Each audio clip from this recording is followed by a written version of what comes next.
여러분 오늘도 잘 견디고 계십니까? 김명준의 뉴스파이터입니다. 이런 노래말이 있죠. 고향이 그리워도 못 가는 신세. 이번 추석에요. 고향에 가고 싶어도 돈이 없어서, 취직을 못해서, 결혼을 못해서 못 가는 분들 많으실 겁니다. 그런데 이런 이유 말고도 추석 연휴에 시댁은 가는데 친정에는 가지 못하는 전국의 며느리들이 많다고 하는데요. 이게 사실입니까? 사실이에요? 9월 10일 화요일 김명준의 뉴스파이터에서 잠시 뒤에 어찌 된 사연인지 들여다보도록 하겠습니다.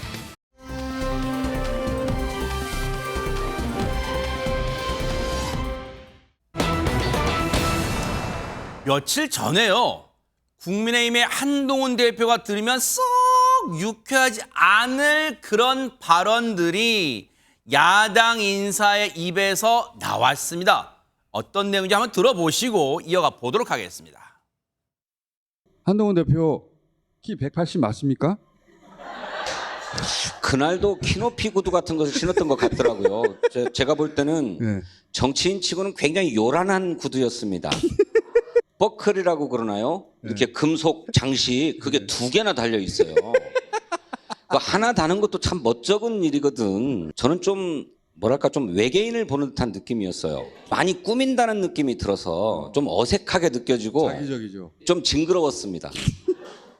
한마디 느낌은 사람이 좀 얇더만요. 제가 이제 180 한 1, 100, 좀 약간 키가 줄었을지도 모르겠는데 저하고 한 대표님하고 키가 같다고 하더라고요. 키가 작을 수도 있고 클 수도 있죠. 그게 무슨 잘못입니까? 자꾸 180이라 그러고 하니까 제가 말씀드리는 겁니다. 근데 사진을 보니까 확실히 구별이 좀 되네요. 뭐 얼굴, 요즘 뭐 얼평이라고 합니다. 얼굴 생김새, 외모 이담하나다. 한동훈 대표의 지금 얼굴이나 외모 뭐 그런 얘기가 지금 갑자기 왜 나온 거예요? 좀 전에 잠깐 보셨지만 해당 방송 진행자인 김어준 씨가 물었습니다. 아하. 키가 180cm가 맞습니까? 한동훈 대표가? 네, 라고 물었고요. 일단 진성준 더불어민주당 정책위의장 같은 경우엔 지난 1일에 여야 대표 회담에 배석을 하면서 한 대표를 만났다고 하니까 이제 그런 얘기를 하면서 그러니까 180cm가 맞습니까? 라고 김어준 씨가 물었습니다. 네. 거기에 키높이 구두를 신은 것 같다. 정치인 치고는 요란한 구두였다라면서 구두에 대한 이야기를 하기도 했습니다. 그리고 조국 혁신당 대표 역시 같은 방송에서 출연을 한 거고요. 지난 2일에 국회 개원식에서 우원식 국회의장을 만나는 자리에서 한 대표 바로 옆자리에 앉았다라고 얘기를 하니까 김어준 씨가 또 한 대표 180이거든요. 라면서 이렇게 얘기를 하면서 웃습니다. 그러니까 상세한 논평을 하기는 좀 그렇고라고 하면서도 제 키가 181인데 한동훈 대표와 제 키가 같다고 하더라. 뭐 이런 얘기를 또 하기도 했습니다. 아니 근데 이제 그 180이 이제 본인이 넘으면 넘는 건데, 근데 전현평론가님 그 한동훈 대표가 뭐 제가 그거 자세히 모르겠습니다만 어디 가서 자기 키가 180, 나 180이야 막 우긴 거예요. 근데 왜 사람이 얇더라라는 표현을 지금 조국 대표는 쓴 걸까요? 제가 보기에 조국 혁신당 대표는 아마 취지는 그런 것 같습니다. 이제 사람이 얇다 이런 표현은 여당 대표가 가져야 될 여러 가지 리더십이라던가 야당과의 관계를 고민할 점이 굉장히 많은데 그런 면에서 뭐 리더십을 딱히 보여주는 것 같지는 않더라라는 의도였을 수 있습니다. 네. 다만 굉장히 주의해야 될 게 있는데요. 네. 과거에는 우리가 뭐 상대방의 키, 외모, 심지어 탈모 이런 것도 유머의 소재로 삼긴 했습니다만 사실은 이게 특정 외모를 가지고 있고 그 외모에 대해서 스트레스를 받는 분들에게는 굉장히 또 상처를 주는 본인의 상황과 연관시키는 것이 있을 수 있거든요. 그래서 그런 부분에서 굉장히 좀 주의를 했으면 어떨까라는 아쉬움이 남고요. 진성준 의원과 이제 조국 혁신당 대표는 제가 기자일 때도 또 정치에 입문한 후에도 뵌 적이 있는데 네. 사실은 말을 굉장히 정제하시는 분들이거든요. 말로 그렇게 뭐 많은 설화가 이랬던 분들은 아닙니다. 그래서 네. 유튜브 방송에서 좀 재밌게 하시려다 보니까 이런 발언이 나온 것 같은데 어쨌든 외모라든가 이런 부분, 특히 뭐 키 이런 부분은 더 주의를 좀 하셨으면 좋겠다는 생각이 듭니다. 진성준 민주당 정책위 의장이 했던 말도 보면은 그러면 그 정치인 대표니까 아주 그냥 단색, 예를 들어 뭐 검은색이면 대표에 맞게 대표의 격이 그냥 검은색 정장 구두가 맞는지는 모르겠습니다. 어쨌든 그런 걸 신으라는 얘기인가요? 지금 보면은 정치인치고는 굉장히 요란한 구두, 이른바 백구두 신었으면 난리 났겠네요. 그러면 요란한 구두를 신었다. 그리고 뭐 버클이고 금속 장식이 있었나 봐요. 그게 2개가 있다. 1개 있으면 괜찮고 2개나 달렸다. 그리고 뭐 외계인을 보는 느낌이다. 그리고 많이 꾸민 느낌이어서 좀 징그러웠다. 뭐 이런 표현까지 했어요. 이에 대해서 그럼 당사자인 이른바 이런 얼평, 외모 평가를 받은 한동훈 대표는 반응을 보였을까요? 관련 얘기 좀 들어보시고 이어가 보도록 하겠습니다. 하다 이제는 상대당 대표의 외모까지 품평하면서 인신공격을 하고 있습니다. 진성준 더불어민주당 정책위 의장님, 제가 기당의 특정인을 지칭하면서 살모사 같아서 징그럽다라고 하면 어쩌시겠습니까? 저는 뭐 정치의 품격을 떨어뜨릴 뿐만 아니라 국민의 품격을 떨어뜨린 그런 발언이었다고 생각합니다. 한 대표가 뭐라고 혹시 언급하신 게 있습니까? 쿨하세요. 전혀 뭐 그런 거에 대해서 아무 말씀 안 하세요.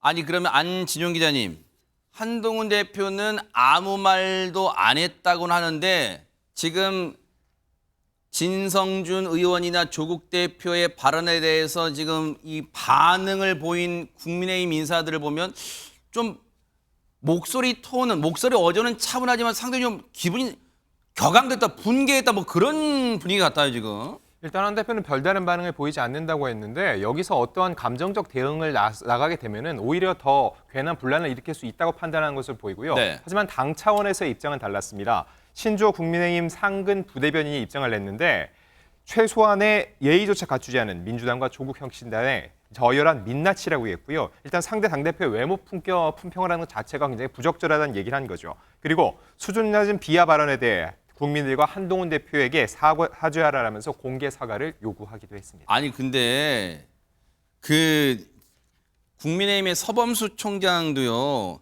그냥 이렇게 상대당의 대표의 외모까지 품평하는 것은 적절치 않다 선에서 그치면 되잖아요. 근데 여기에 안 한다고 하는데도 하면서 또 보태고 있어요. 그러자면 뭐라고 하냐. 아까 여러분 들으셨죠? 본인이 귀당, 즉 민주당의 특정인을 지칭하면서 살모사 같아서 징그럽다고 하면 어쩌시겠는가? 아니, 특정인을 언급 안 했다고 하지만 지금 많은 시청자나 사람들로 알고 살모사 닮은 사람 누구지? 막 찾기 노래하고 있잖아요. 아니, 생각을 막 만들고 증폭시키고 있잖아요. 왜 이런 반응을 보이는 거예요, 진짜? 어떻게 보세요? 참담하십니까? 전현 평론가님. 아니 저한테 물으신 건데요. 네네네. 제가 지금 웃음 터지신 거예요? 네네. 네네. 아니 사실 이제 정치인들의 용어가 점점 과격해지고 있어서 굉장히 주의할 필요가 있는데 말씀해 주셨듯이 뭐 민주당 의원이든 조국혁신당 의원이든 국민들이 보기에 굳이 저런 말 써야 돼라는 거 조심하셔야 되고요. 네. 국민의힘에서도 말씀해 주셨듯이 왜 우리나라의 어쨌든 여당의 대표에 대해서 이런 식의 표현은 과하지 않느냐. 외모 품평 자체가 부적절하다라고 했으면 좋으셨을 텐데 또 거기서 꼭 집어서 뭐 이렇게 살모사 이런 거를 보면은 국민들이 보시기에 너무 좀 유치하다고 보지 않으시겠습니까? 그러니까 뭐 이거 누구한테 하는 건지 모르겠지만 어쨌든 네. 예, 그래서 정치 사람의 얼굴을 동물에 비유한 자체가 부적절한 거잖아요, 네, 진짜. 그렇습니다. 네. 그리고 제가 사실 말씀을 드리자면요, 요즘 어린이들 대상으로 많은 교육 자료에 어느 정도로 나오느냐면 네. 예전에 과거에 동물들한테도 별명 지을 때 뭐 점박이 뭐 한쪽 다리가 불편하면 그걸 비하는 용어가 있었잖아요. 맞아요. 심지어 동물들한테 별명을 지을 때도 아이들에게 번개, 빠르다, 뭐 귀염이 이렇게 지으는 걸 가리키라고 합니다. 그렇게 가리켜 어린이들이 어릴 때부터 남을 비하하는 것이 아니라 장점을 보는 문화가 있다고 하거든요. 그래서 정치인들이 어떻게 보면 어린이들까지도 이렇게 상대방에 대해서 존중하고 장점을 보는 문화를 통해서 바뀌는 태세에 대해서 좀 빠르게 적응하셨으면 좋겠다는 생각이 들고요. 제가 아까 웃은 것은 절대로 특정인을 상상하면서 웃는 게 아니라는 거 말씀을 드립니다.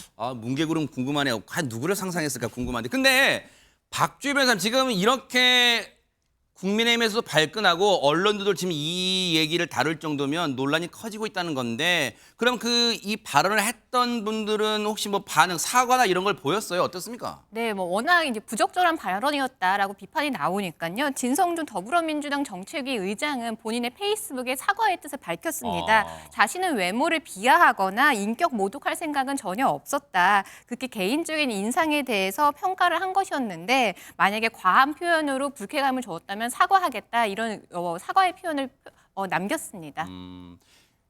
얼평했다는 거는 인정한 거네요. 개인적 인상평에 불과한 것이었다. 그런데 과했다. 그러면 불쾌감 들었다면 사과하겠다. 사과는 밝혔어요. 그러면 지금 진성준 민주당 정책위의장, 진성준 의원은 사과를 했어요. 그러면 조국 대표는 사과를 했을까요? 관련 언급을 했어요. 얘기 들어보시고 이어가 보도록 하겠습니다. 아니 얄스트단 말이 뭐 틀렸습니까? 저는 한동훈 대표의 정치인으로서의 언동이 두껍습니까? 두텁습니까? 저는 그렇게 얇더라고요. 그래서 그분의 정치인으로서의 언동이 얇더라. 그리고 180 얘기해서 제 생각에는 180은 아닌 것 같습니다. 제가 한 181 정도 되는데 저보단 그건 아닌 것 같습니다. 말한 게 무슨 외모 품평입니까? 뭐 제가 틀린 말 한 것도 아닌데 뭘. 뭐 이렇게 되면은 이제 또 네티즌 분들 사이 또 시청자분들 사이에서는 앞으로 길거리 다니려면 180 정도는 돼야지 다니겠는데 지금 우리 스튜디오에 계신 분 중에 우리 안진영 기자님 한번 비춰주세요. 감독님. 우리 안진영 기자 지금 가까이 또 허리를 꼿꼿이 세우시는데 안진영 기자님 180 넘으시니까 이제 앞으로 거리 좀 활보하고 다니시는 거 아니에요?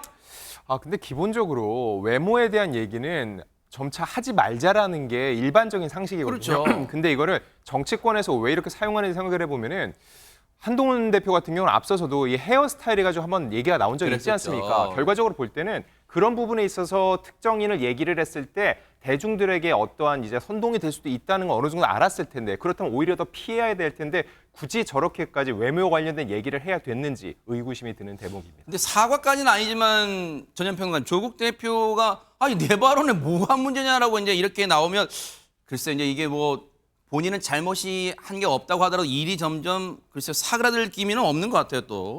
제가 보기에는 일단 한동훈 대표가 뭐 딱히 계속 언급을 하는 것을 바라지 않는 것 같습니다. 지금 여야 정 가치에서 의료대란 문제 푸는 것이 워낙 중요한 과제라 본인도 여당 대표로서 그냥 그걸 뭐 굳이 문제 삼냐 이런 것 같고요. 다만 이제 조국 대표가 얇더라라는 게 왜 우리가 어떤 정치인들의 말이라든가 행동이 좀 부적절할 때 깃털처럼 얇다 이런 표현 쓰거든요. 조국 대표는 아마 그런 의도로 얘기를 한 것이다. 뭐 이렇게 해명을 한 것으로 보입니다. 그러나 안진영 기자님께서 말씀하셨듯이 사실 정치인들이 쓰는 용어가 너무 거칠고 너무 좀 저급해진다라는 우려는 계속 나오고 있습니다. 그래서 조국 혁신당 대표도 이런 부분에 의해서 굉장히 우려하는 국민들도 있다라는 걸 다시 한번 좀 상기해 보셨으면 좋겠습니다. 그런 말이 있잖아요. 높이 나는 새가 멀리 본다. 그러면 180 넘는 조국 대표 앞으로 멀리 보는 정치 좀 할 수 있기를 좀 기대를 해보도록 하겠습니다.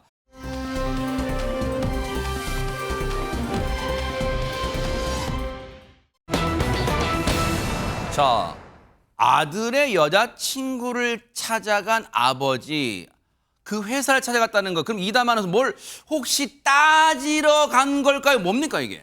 혹시 뭐 아들의 여자친구의 상사를 한테 뭘 따지러 갔는가 이렇게 생각이 들 수도 있잖아요. 그렇죠. 근데 그런 의도는 전혀 아니었습니다.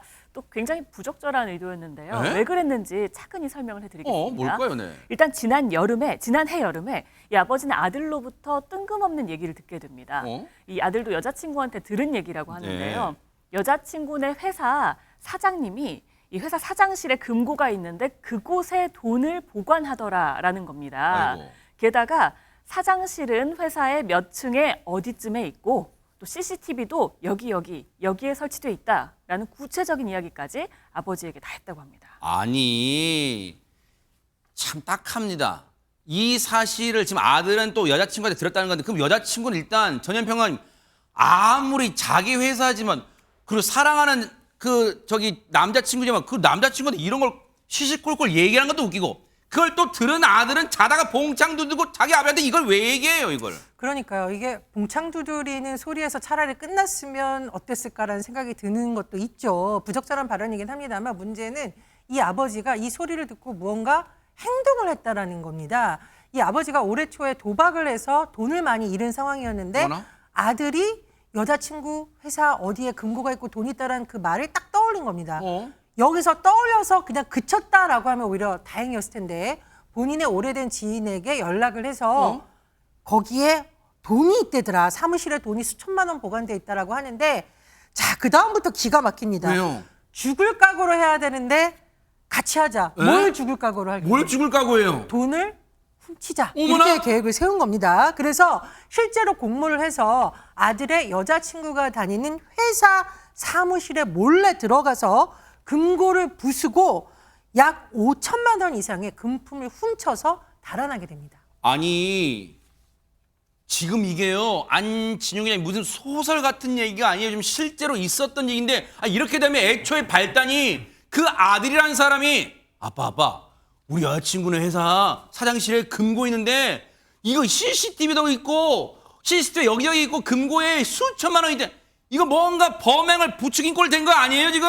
그렇다고 볼 수 있을 것 같습니다. 일단 아버지에게 그런 정보를 줬고요. 그 다음에도 사실 아버지와 전혀 상관이 없는데 그 사무실의 위치 그리고 또 사무실의 금고가 어디에 있는지 또 아버지가 이 금고를 노리고 있구나라고 충분히 인지할 수 있을 만한 상황임에도 불구하고 세상에. 이런 질문에 계속적으로 답을 해왔다는 어머나. 거죠. 자, 그리고 범행 전 아버지를 여자친구가 다니는 회사로 직접 데려가서 금고의 위치를 알려주는 등 범행에 있어서 필수적인 역할을 했다고 볼 수 있다는 겁니다. 어머, 세상에. 결국 이 정보를 토대로 해서 아버지는 그의 지인과 함께 건물에 침입을 했고 벽에 붙어서 이제 CCTV를 피합니다. 어머머. 그리고 사장실까지 들어가서 금고를 찾아낼 수가 있었던 세상에. 거죠.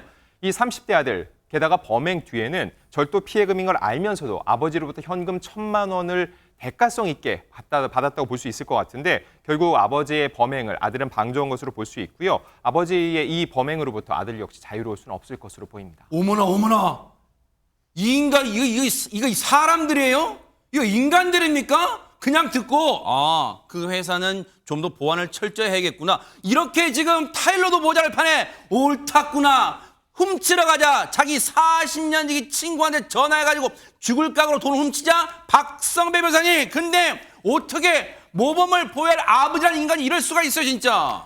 알고 보니 아버지와 그 지인 여러 차례 절도로 기소돼 실형을 복역해온 상습 절도범이었습니다. 세상에. 최종적으로 아버지는 6차례 전과로 징역 합계 16년 6월을 선고받았고 세상에. 지인은 11차례 전과로 징역 합계 22년 6월을 선고받은 바가 있습니다.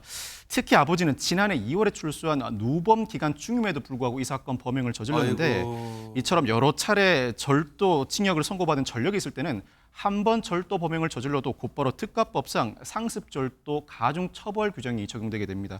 이에 따라 벌금형이 존재하지 않고 훔친 물건 가액이 소액이어도 선처가 어려운데 특히나 도박으로 돈을 날려서 이 사건 범행을 저질러 놓고서는 이번에 훔친 돈을 또 도박에 사용해 탕진했다고 합니다.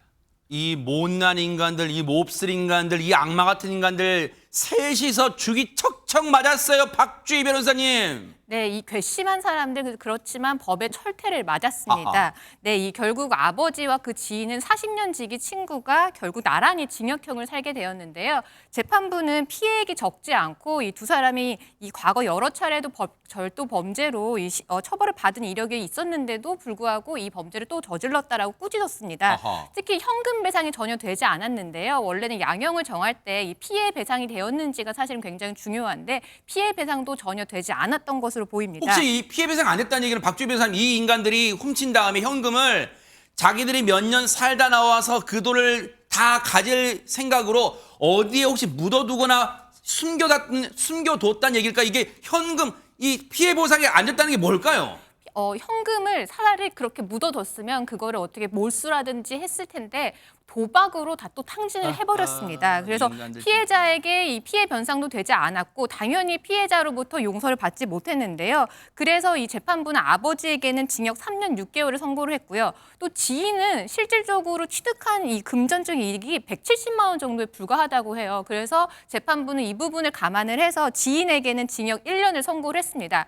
그리고 또 이 아버지가 절도 범죄를 저지를 수 있도록 이 CCTV와 금고 위치를 알려준 아들 그 있잖아요. 아들 인간 어떻게 됐어요? 있어요. 네, 아들 역시 절도 방조 혐의로 재판에 넘겨져서 징역 6개월에 집행유예 1년이 선고가 되었습니다. 아니 박주희 변호사님, 제가 박주희 변호사님께 따지는 게 아니라 저 아들이란 저 인간이 애초에 못된 짓을 한 거잖아요. 이 나쁜 마음으로 자기 아버지가 교도소를 들락날락했던 인간을 아는데 거기다가 마치 먹잇감을 던져둔 것처럼 이러이러하다. 그 죄질도 나쁜데 왜 집행유예가 선고된 겁니까? 아마 이 아들 같은 경우는 뭐 절도 이 기존에 있었던 이런 전과 같은 건 없었던 것 같습니다. 그래서 이런 부분을 아마 감안을 했던 것 같고요. 또 방조범 같은 경우는 이제 실질적으로 본범, 그러니까 정말 절도를 했던 이 정범보다는 사실이 좀 감경이 되기 때문에 이런 부분이 좀 감안이 된 것 같습니다. 하하.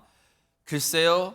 여자친구 입장에서는 그나마 결혼하기 전에 이 남자친구와 남자친구의 그 아버지란 인간의 정체, 이 실체를 알았으니 천만 다행이지 않았나 그런 생각해 봅니다. 이 몹쓸 인간들 법의 따끔한 맛을 좀 보기 바랍니다.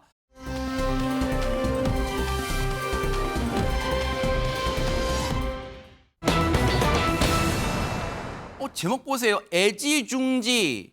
여기까지 다 알겠어요, 뜻을. 근데 배롱나무 안중근님 처음 들어봐요. 배롱나무. 배나무를 잘못 배나무가 길다. 배롱나무 아니에요?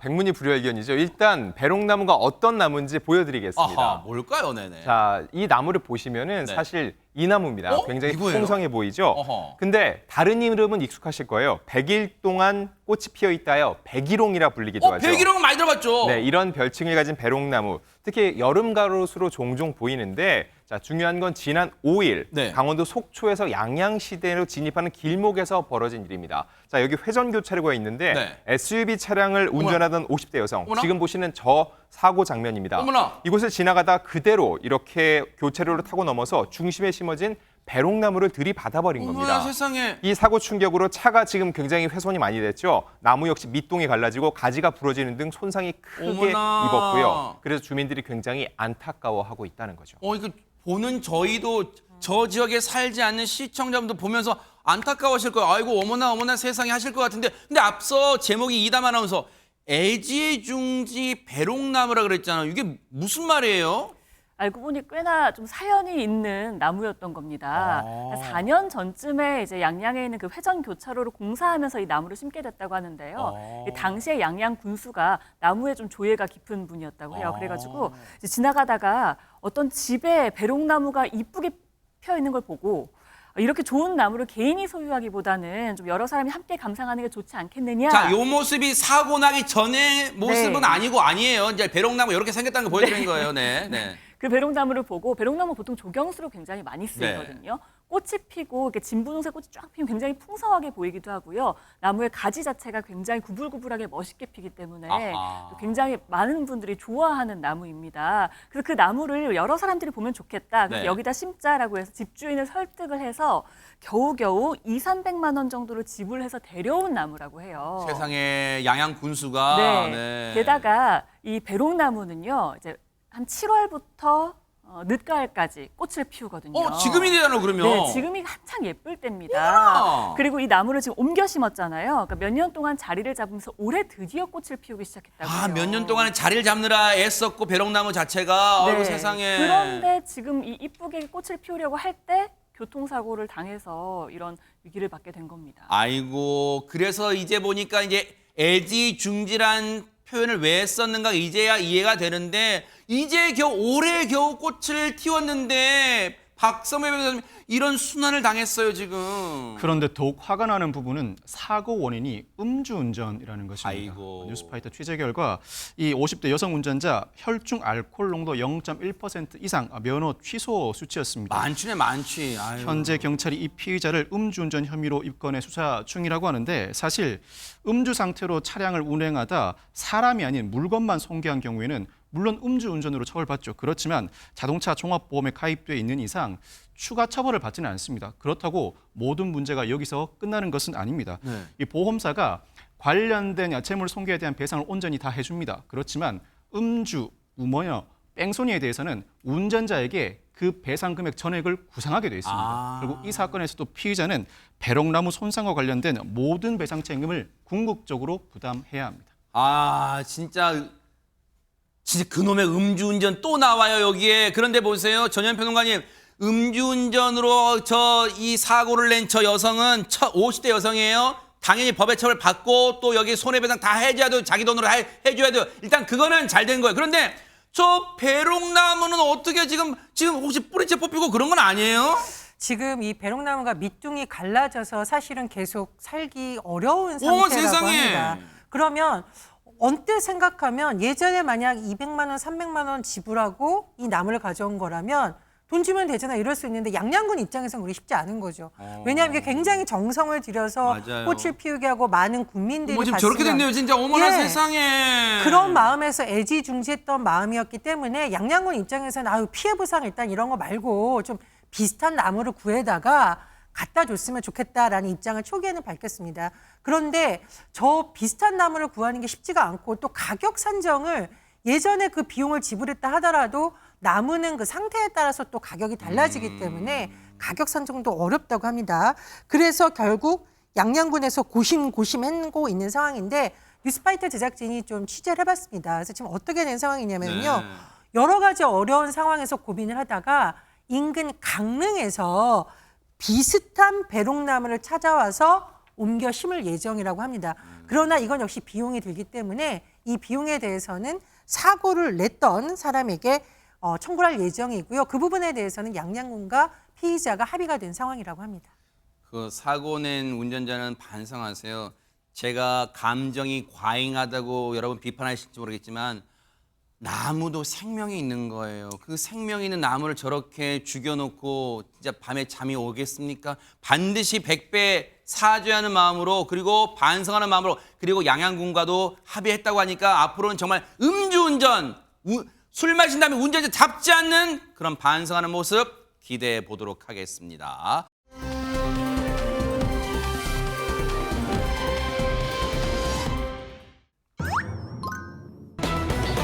아하, 추석이 이제 코앞으로 다가와서 한 일주일 남았나요? 그런데 지금 제목 보세요. 추석 때 제발 이 말만은 말줄임표가 있어요. 느낌에 박성배 변호사님 이 말만은 제발 해달라는 걸까요? 하지 말아달라는 걸까요? 문맥상 하지 말아달라는 의미겠죠. 아하. 추석 연휴가 코앞으로 다가왔는데 이제 일주일도 안 남았습니다. 이쯤 되면 이런 설문조사 기사가 뜨기 마련입니다. 추석 명절 때 제일 듣기 싫은 말은이라는 질문의 설문조사인데 저 엄청 많죠. 네네. 이 세대별로 여러 답변이 나오죠. 10대는 대학 어디 갈 거니? 20대는 취직했니? 아이고. 30대는 결혼 언제 하니? 아이고. 언제 낳니? 등등 이런 말들을 가장 싫어한다는 맞아요. 답변이 줄을 이루기 마련인데 이번에는 비슷한 질문이긴 한데 대상자가 색다릅니다. 왜요? 바로 이혼한 돌싱 남녀들에게 물어봤습니다. 이혼하신 분들한테? 그렇습니다. 네. 한 재혼정보회사가 지난 2일부터 7일까지 전국의 재혼 희망 남녀 각 264명을 대상으로 질문을 했습니다. 추석이 다가올 때 언제부터 스트레스를 받기 시작했습니까? 라는 질문을 했는데 과연 1위를 한 답변 무엇이었을까요? 야, 일단은 뭔가 답을 좀 보기 전에 일단 안진용 기자님이 결혼하셨으니까 한번 여쭤볼게요. 추석 때 이제 해마다 아니에요. 코앞에 다가와요. 뭐 설도 있지만 추석이 다가올 때 어떤 것 때문에 제일 스트레스를 많이 받으세요? 추석 되면은 맛있는 것도 많고 연휴인데 왜 스트레스를 받죠? 엄마! 진짜예요? 이렇게 TV를 통해서 얘기를 해야지 스트레스를 제가 덜 받게 된다는 걸 말씀을 드린 겁니다. 그래서 말 한마디라도 곱게 해야지 항상 이 말 때문에 사람들이 스트레스 맞아요. 받거든요. 그 말씀을 꼭 드리고 싶고요. 네. 자, 그러면은 이 재혼 남녀, 제가 볼 때는 이게 핵심인 것 같습니다. 재혼 희망 남녀, 즉 다시 결혼하길 바라는 사람들은 어떤 답을 했을까? 현재는 돌싱이고 현재는 돌싱이고. 그렇죠. 네. 그래서 이 사람들이 결혼할 때 바로 이런 부분을 중점적으로 들여다볼 수도 있다는 생각이 드는데 그러겠네요. 자, 언제 스트레스 받냐? 남성 첫 번째 1위 답변은 네. 이겁니다. 아내와 추석 계획을 세울 때. 세울 때. 그렇습니다. 왜냐면은 언제부터 어디까지 갔다 다녀오고 돌아와서 또 이제 처가 가고 이런 얘기를 하는 그러네요. 것 때문이죠. 이런 답변을 하신 분들은 아무래도 좀 집이 가까운 분을 여성을 만나지 않을까라는 생각도 들고요. 네. 2위는 귀성길 도로 상황 나올 때. 이게 어쩔 수 없습니다. 운전을 한 입장에서 차가 몇 시간이 걸리네 이 얘기 듣는 순간 숨이 같이 막히거든요. 차만 막히는 게 아니라 정말 숨이 막힐 지경입니다. 3위는 방송 등에서 추석 뉴스가 나올 때. 사실 추석 때 되면은 뭐 부모님 뵙는 것도 좋지만 계획을 세우고 또 이래저래 용돈도 맞아요. 드려야 되니까는 스트레스를 많이 받을 수밖에 없다는 거죠. 그 외에 차례 음식을 준비할 때라는 답변도 있었습니다. 그래요. 뭐 한마디 남성들 답변 봐도 아 맞아 이게 좀 고민되겠구나 싶어요. 그런데 여기까지 남성들의 답변이었고 자 이제 또 이 품전려가 되신 이담 아나운서 얘기를 좀 들어볼까. 여성들 입장에서 어떤 게 스트레스가 받을까요? 조금 전에 안진용 기자께서 맛있는 거 많은 추석이라 그랬잖아요. 네. 그 맛있는 거 만드는 사람들은 스트레스 좀 어머나 받겠죠. 세상에 진짜 그러네요. 그러니까 누군가 만들어야 될 거 아니에요. 아하. 그래서 오죽하면 이 며느리들이 추석 때 출근을 희망한다라는 얘기를 굉장히 많이 하잖아요. 네. 그만큼 이제 맛있는 거 만드는 사람들은 굉장히 힘든 추석인 것 같습니다. 이담 아나운서 본인도 출근을 강력히 희망하는 일인 아닌가요? 저는 출근을 막 꼭 하고 싶진 않은데 출근해야 되는 것 같더라고요. 아, 네. 이번 때도 그래서 할 것 같습니다. 아, 네네. 어쨌든 자, 이혼 여성 답변도 한번 제가 전해드릴게요. 언제부터 이제 스트레스를 받기 시작했냐라는 질문에요. 네. 1위가 뭐였냐면요. 보통 이렇게 시작하죠. 애미야 통화되니? 라고 시작하면서 나오는 그 말입니다. 네. 이번 추석 때 언제 올 거니? 아하. 이거에 굉장히 스트레스를 받기 시작한다고 합니다. 그리고 2위는요. 네. 남편과 추석 계획을 세울 때. 요건 비슷하네 네. 남자. 그리고 아까 3위, 4위도 비슷합니다. 네. 차례 음식 준비할 때. 그리고 추석 뉴스가 나올 때. 뉴스만 나와도 스트레스를 받기 시작한다라고 전했습니다. 야, 근데 비슷한 면도 있고 약간 순위가 다른 면도 있는데 박성배 변호사 어쨌든 공통적인 게 여러 가지 보여요. 일단 추석 뉴스를 보는 자체가 일단 스트레스네요. 뉴스를 통해서 보면. 일단 대표적인 남녀 답변을 보니 아직까지도 여전히 시댁에 먼저 가는 경향이 뚜렷하고 아하. 아무래도 여성이 더 많은 스트레스를 받는다는 사실을 알 수 있을 것 같습니다. 그래도 명절 가족들이 오랜만에 다 같이 모였으니까 즐거워야 하고 실제로 다녀오면 즐거울 때도 있죠. 아하. 이번에는 질문을 바꿔서 물어봤습니다. 네네. 명절 때 좋았던 기억은 없었을까라고 이거 물어봤더니 궁금해요. 이혼한 남성들의 답변 1위가 무엇일까요? 뭘까요? 바로 처가 식구로부터 능력 등을 인정받았을 때가 1위였습니다. 야. 이어서 2위는 특별히 아껴줄 때, 3위는 고마움을 표시할 때였습니다. 네.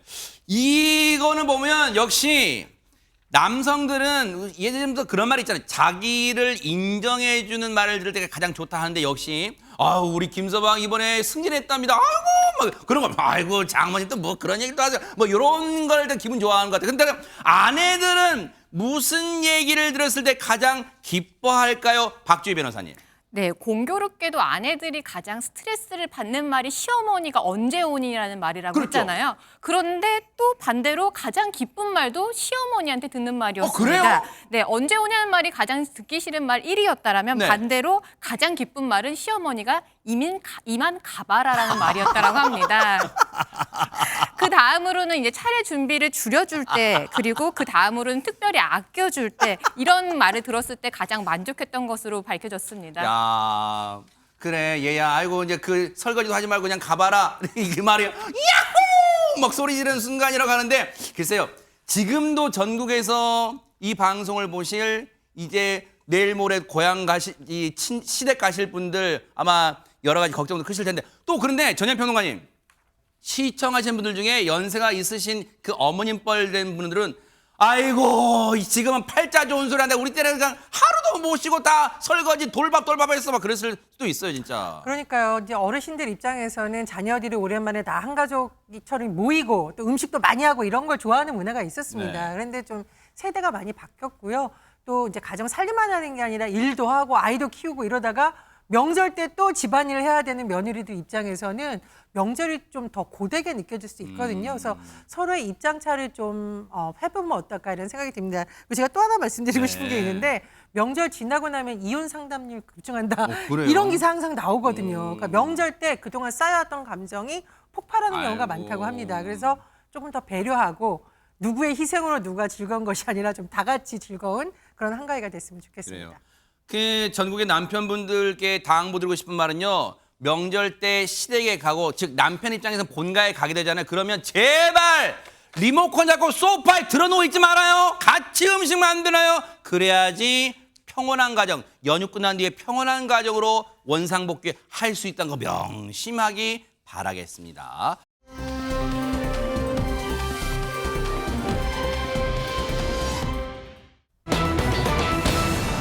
자, 자, 분위기 바꿔볼게요. 소년의 어깨를 잡고 눈 감은 스님, 아니 안진영 기자님 뭐 무궁화 꽃이 피었습니다. 뭐 이런 놀이 한 거예요? 뭐예요 이거 지금? 때는 IMF 외환위기로 모든 국민이 어려웠던 1997년의 어느 날입니다. 어허. 경남 양산시의 이 통도사 자장암에서 벌어진 일인데 네. 자, 한 소년이 시주암을 들고 도망갑니다. 아이고. 그리고 그 시주암에서 3만 원을 빼가죠.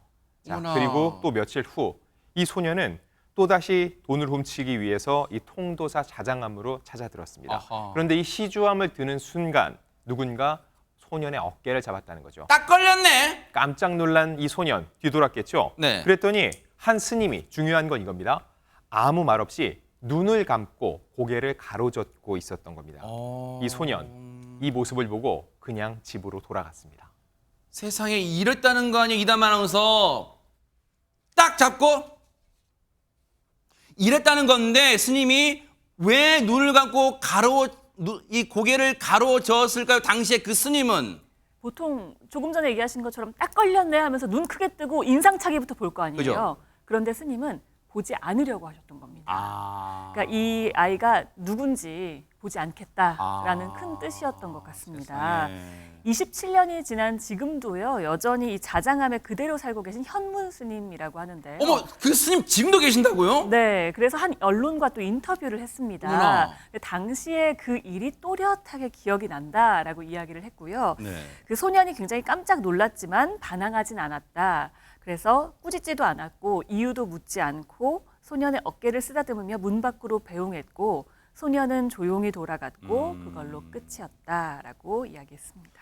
아니 근데 이게 27년 전에 그 이 시주암 절도 사건 그 사연이 다시 얘기가 꺼내진 배경 이유는 뭘까요, 박주 변호사님? 네, 그 최근 자장암에서 시주암을 열었다가 이 사연이 밝혀진 건데요. 이 시주암에는 한 통의 손편지와 함께 5만 원짜리로 된 현금 200만 원 뭉치가 있었습니다. 네? 그 편지에는 어떻게 써 있었냐면 그날 이후 지금까지 남의 것을 한 번도 탐한 적이 없습니다. 어머나? 일도 열심히 하고 잘 살고 있습니다. 지금 생각해보면 그날 스님이 주문을 넣어서 착해진 것 같습니다. 그동안 오지 못해서 죄송합니다.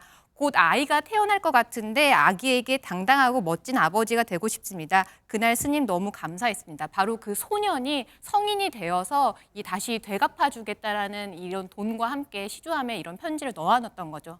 어머나, 아니 지금 박주희 변호사님의 편지 내용을 듣고 있는 순간 아마 많은 분들이 그러셨을 거예요. 순간 소름이, 긍정의 소름이에요. 소름이 쫙 온몸에 끼쳤는데, 아니 보세요, 전현 평론가님, 이 편지를, 돈도 돈이지만 편지를 읽은 스님은 어떤 느낌이었을까요, 세상에? 아, 스님께서도 정말 이런 사연이 다 있구나 하고 크게 감동을 받으셨다고 합니다. 제 생각에 아마 이 방송을 보고 계신 많은 분들이 어머나 이러셨을 것 같아요. 맞아요. 정말 가슴 찡한 사연인데 사실 소년이 가져갔던 돈은 3만 원이었습니다. 그러나 시주암에 되돌아온 돈은 편지와 함께 200만 원이었잖아요. 66배가 넘는 돈을 넣은 거죠. 스님께서 한번 그 마음을 헤아려 보시니까 아마 이 소년이 커서 내가 할 수 있는 지금 상황에서 최대한의 정성을 좀 보여드리고 싶은 마음이 아니었을까, 또 이렇게 좀 헤아려 주셨고요. 또 있습니다. 곧 아버지가 된다 그랬잖아요. 그래서 아이가 곧 태어날 것 같다라는 말에 스님을 강조하시면서 과거에 그 소년이 이제 어른이 돼서 이렇게 옳은 마음으로 살아갔다는 게 너무나 기특하고 특히 아기가 건강하게 태어나길 바란다라고 축복해 주셨고요. 그리고 그 소년이 이제 당당하고 멋진 아버지로 살아가길 기원한다, 이렇게 덕담을 해주셨습니다. 이 사연을 접하니까요, 박성배 변호사님, 물론 27년 전 그 소년의 시주암을 절도했던 그 행동이 잘했다는 게 아니에요. 절대 오해는 마세요, 여러분. 근데 그때 당시에 스님이 잡아가지고 요놈의 자식, 너는 경찰 콩밥 좀 먹어봐라 만약 했다면 그 소년의 27년 뒤의 인생이 어떻게 될지 몰라. 그런데 그 행동 하나, 눈을 감고 고개를 가로저은 그 행동 하나가 소년을 교화시켰고 개화천선시켰던 것 같습니다, 진짜. 일단 현문 스님에 따르면 IMF 시절에 시주암이 자주 털렸답니다. 세상에. CCTV도 없던 시절에 작은 시주암을 통째로 들고 산에 들어가서 시주암을 깨고 돈만 가져가는 일이 더러 있었다는데 당시에 시주한 겉면에 함은 깨지 말아달라고 써붙여 둘 정도였다고 합니다. 이 사건 어려운 시절에 소년이 범행을 시도하다가 죄가 들키고 수치스러운 순간을 맞았습니다. 그때 현문 스님이 제지하면서 곧바로 용서해줬죠. 아마 묵직한 감동을 이 소년에게 선사한 것 같은데 이후에 소년이 올곧게 살아왔고 그 심성을 이 편지와 현금으로 표현한 것 같습니다. 이 사건을 보면서 죄를 지어도 각자의 갱생 가능성, 개별적 심사 가능성을 늘 열어두어야 한다는 생각을 다시 한번 하게 됐습니다. 특히 우리 사회에서 소녀들이 여러 가지 문제를 일으키는 경향이 있는데 충분히 어린 만큼 갱생 가능성이 열려 있다고 보여집니다. 우리 사회가 현문 스님의 역할을 해주기를 바랍니다. 정말 멋진 말씀이었어요. 죄는 믿지만 처벌만이 능사는 아닐 수 있다는 걸 이번 사례가 보여준 것 같고요. 이 당시의 소년, 지금은 이제 어엿한 가장이시고 내일 모레 이제 아기가 태어나잖아요. 지금 본인 말씀처럼 당당하고 멋진 아버지가 충분히 되실 거라고 믿어 의심치 않습니다. 응원해 보겠습니다.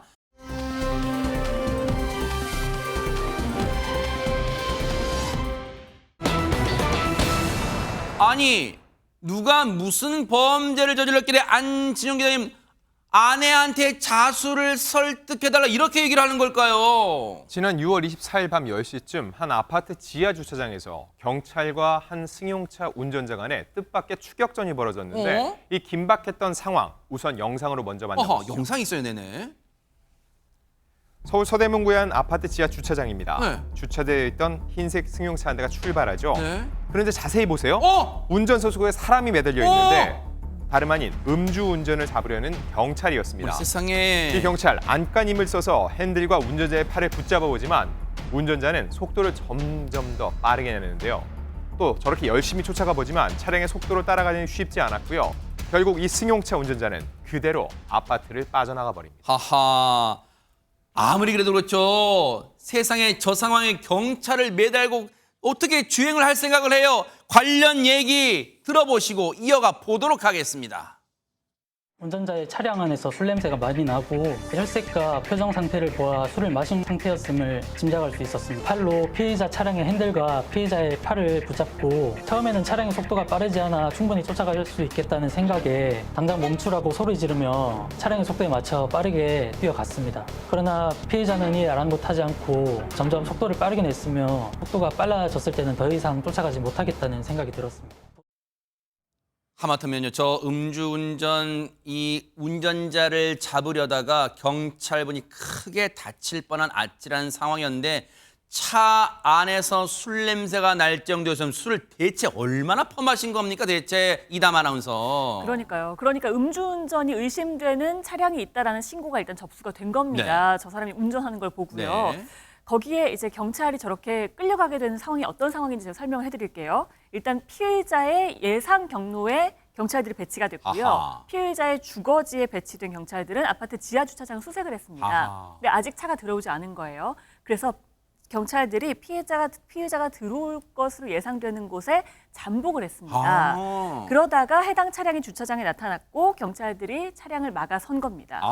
하지만 창문을 내리라고 해도 머뭇거리면서 제대로 내리지 않았다고 해요. 끝내 창문을 내리니까 무슨 일이세요라고 운전자가 물어봤다는 거예요. 그러니까 술 마셨죠? 내리세요라고 하니까 그냥 그대로 운전자가 경찰을 매달고 도주를 한 겁니다. 약 30m나 진행을 했다고 해요. 경찰이 도주 즉시에 112 치안 종합 상황실에 피해자의 인상 차기와 또 도주 사실을 알린 후에 지원을 요청을 했고요.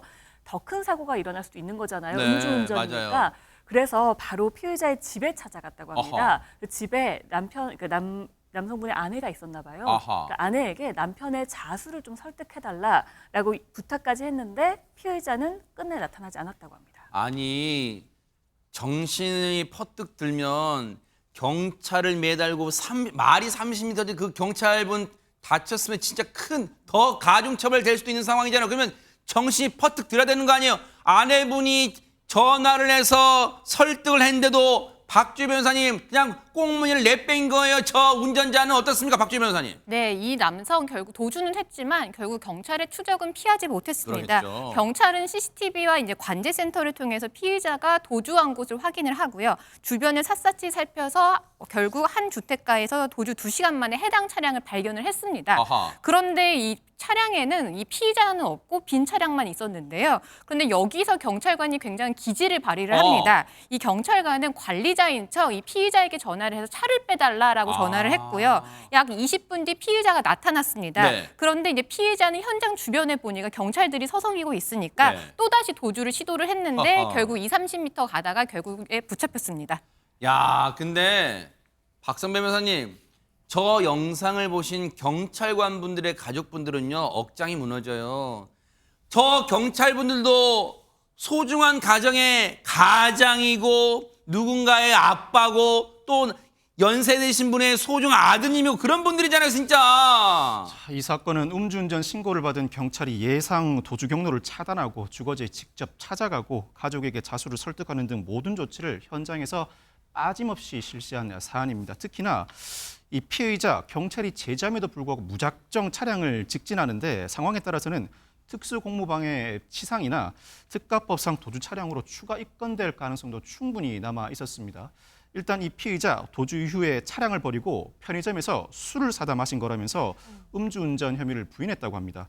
또 호흡 측정에 불응하고 체열 요구도 했다고 하는데 측정 결과 혈중 알코올 농도 면허 취소 수준으로 확인됐습니다. 혐의 입증은 충분히 가능해 보이고 일단 이 사건은 검찰에 송치되었는데 공무 수행에 상당한 지장을 초래한 만큼 예상보다 중형이 예상되고 자수만 했더라면 감형되었을 텐데 그 기회를 놓쳤습니다. 제발 본인도 현장에서 꽁무니를 내뺀 거는 본인이 잘못한 거 아는 거잖아요. 그러면 그냥 법에 처벌 받으세요. 경찰분 매달고 이 도주를 했다가 경찰분 혹시 다치게 되면 더 큰 돌이킬 수 없는 가중처벌, 더 무거운 처벌 받게 됩니다. 그땐 정말 돌이킬 수 없어요. 제발 음주운전 이 4글자 이 대한민국 땅에서 사라지는 그날까지 뉴스파이터가 눈 부릅뜨고 따라붙어 보도록 하겠습니다.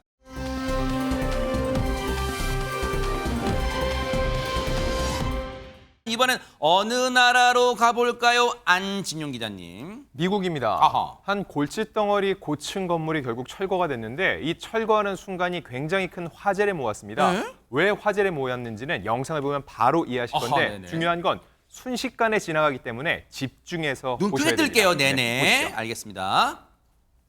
자, 이 건물을 주목해 보세요. 네. 자, 갑자기 저렇게 시커먼 먼지 구름을 일으키더니 지금 보시는 것처럼 순식간에 사라져 버립니다. 눈 가늘게 떠도 다 보이네요. 네네. 네. 네네. 불가단 몇 초 만에 고층 건물 전체가 한꺼번에 무너져 내리는데요. 네. 폭죽이 터지는 듯한 소리도 조금씩 들립니다. 지금 보신 이 장면 영화가 아니라 CG가 아니라 야. 현실입니다. 야, 근데 겉보기에도 이 단단하게 지어진 것 같은 저 건물인데 무너질 때는 그냥 속절없이 그냥 순식간에 와르르 무너지네요, 박성배 변호사님. 전문가들이 설치한 폭약 때문입니다. 그렇지만 이 큰 건물을 한 번에 폭파시킨다.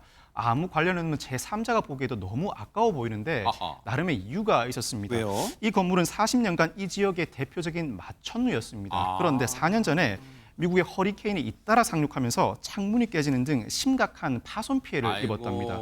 수리비가 우리 돈 약 2,237억 원, 도저히 감당할 수 있는 수준이 아이고. 아니었답니다. 방수포를 덮은 상태로 4년간 방치해오다가 네. 건물 매각에도 나섰지만 인수자도 나타나지 않았다고 합니다. 아이고. 결국 흉물로 전락한 이 건물 우리 돈 약 93억 원의 비용을 들여 폭발하게 된 것입니다. 아이고, 어쨌든 흉물로 방치하면 또 그래도 범죄에 온상될 수 있으니까 어쨌든 눈물을 머금고 철거할 수밖에 없었던 것 같습니다.